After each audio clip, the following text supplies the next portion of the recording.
এই খাঙ্কিলো খাঙ্কি, তুই এমএলএ সাহেবকে দিয়ে মার খাবিছিস? তোর মাঙে একদিন যদি না আমি ভরে দিতে পারি তো আমার নামও ফটকে না।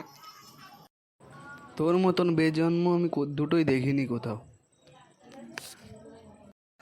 এই শালিরে শালি পাকান মারেনি, এমএলএ সাহেব কি তোর ভিতরে ভরে দিয়েছে?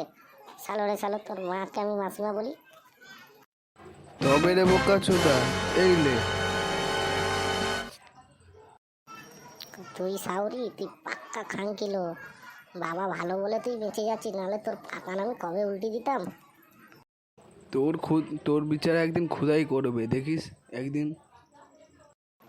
তুই খানকি সাউরি, তোর এই পাকান তুই কি কোম্পানির জাঙ্গিয়ে পড়েছিস? খুলে দেখা। ছি ছি ছি ছি রে বারো চোদা, এটা তোর মা হলে তুই এটা বলতে পারছিস? হ্যাঁ, খাঙ্কির ছেলে। তবে রে সাউরি খানকি, তোর পাকানে লে। বাবালো, তোর মা কি খাবে বাপ পয়দা করেছে? তোর মাই জানে, তোর মতন ঢেমনা কোথাও নেই এই দুনিয়া। তুই খানকি এক্ষুনি এখান থেকে যা। তোর হিসাব একদিন করবো, তোর জেলের ভাত খাওয়াবো।